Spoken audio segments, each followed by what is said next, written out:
If I get stressed and fall on the floor, just back up. We'll keep taping. Okay, so hi, I'm Laura Kelly, and I am a designer for Ellison Education. Can we do it again? So I grew up and always knew that I wanted to be a teacher. Teaching is like in my blood, and I come from a big family of educators, grandma, aunt, mom, everyone. So I had so many fabulous teachers, but I had one in 4th and 5th grade. She got married, she was Miss Austin, and then she turned into Mrs. Ford.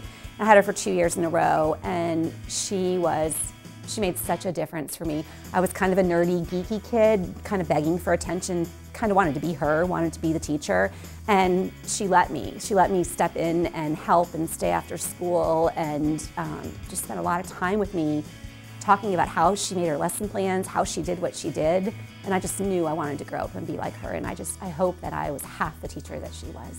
And that was the beginning of my teaching career. So I went to University of Kentucky and got my degree in early childhood education and elementary education, and went straight into teaching in North Carolina and taught for 7 years there. So everybody asks me, how did you become a designer if you were a teacher, and when did you make that transition, and how did that work? And it's interesting to me because I don't feel like it's different. I mean, I was designing when I was teaching, and I'm teaching when I'm designing, but the actual timeline of life is when I was pregnant with my now almost 19-year-old. I designed his birth announcement, and everybody said, "Oh my gosh, that's the cutest thing I've ever seen." And I just drew a little baby boy in a bathtub with a dog, and the next thing I knew, I was drawing everybody I knew and their families, and that kind of turned into this licensing career, because those little Me and My Peeps characters are now on 17 different brands of products. I was on the shuttle bus at the National Stationery Show a long time ago, and there was this really nice lady across the aisle. We were the only ones in the front of the bus, and I was talking about Ellison being exhibiting at the show and how I used to be a teacher and I loved their stuff, but I had these other ideas of ways it could be even better. And she didn't say who she was. She just said, "Oh, what suggestions do you have?" And I told her, and she asked me some more questions, and then she gave me her business card, and it was like CEO of Ellison, Kristen, and I was like, "It was really nice to meet you." And I thought, oh, I just crushed my whole dream of working with them. But now here I am, so everything works out.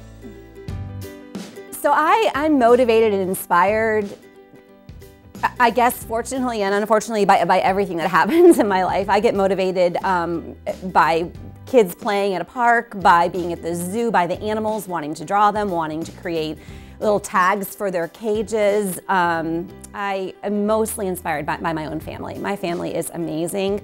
I have 2 sons from my first marriage. They are both athletic, creative, funny guys, and have been good sports with me to glue and bake and make things. And now in my second amazing, awesome marriage, I got a great package with 2 girls. So now they're a lot of fun too. And they inspire me to make things with their dolls, to make covers for their books, to decorate their bedrooms.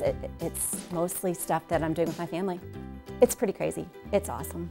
The really fun thing about my job is that I get to work with teachers, and I get to work with teachers in so many different capacities. The teachers that I taught with when I was a first-year teacher right out of school in 1991, they're still my friends, and we still network and we still brainstorm and we talk about how much education has changed but really stayed the same. And I get to do all kinds of fun focus groups with them. I still go back and volunteer at that school when I can. I just feel like teaching happens not just only in school, but it happens everywhere, through Girl Scouts, through neighborhood get-togethers, through craft parties, through so many different ways. So I love my ability to still connect with and be a part of the educational world as a designer doing something totally different. So the collections of dies that I have available with Ellison are inspired from my teaching days and from mostly just what kids love to do. They love animals, they love shapes, they love things that are simple, and that inspires me to make things that can be used in such a broad spectrum of end users, from little kids to teachers to crafters. So I hope that teachers can take the dies that I've designed and use them in lots of creative ways to help kids learn. I hope that they get the simplicity of them, but yet how complex the projects can be and how expansive the options and opportunities are with the dies. This was my #1 goal when I became a licensing artist, and people said, "What if you could have any license you wanted?"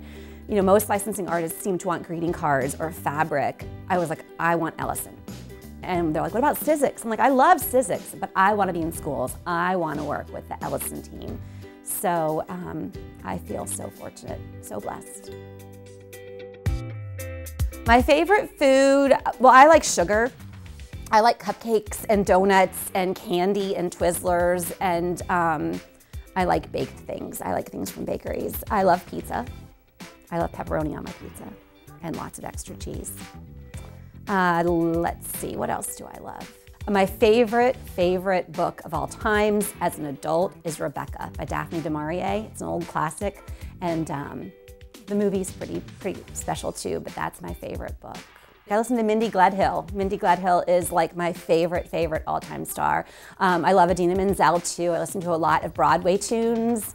I've been known to just play Phantom of the Opera for the whole day on repeat till my family comes and like, Mom, enough. Like, can you please put on Taylor Swift or something else?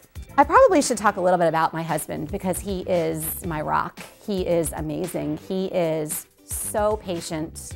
Our house just gets crazy mess. I mean, glitter, which he calls fairy barf, and just stuff everywhere. And he just is so patient about it and doesn't bother him and lets me just be creative and is so empowering.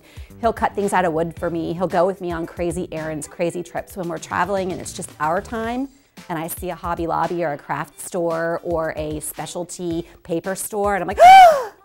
He's like, let's go, let's do it. He always finds a chair, gets a magazine, or makes a new friend. Just really lucky to have him.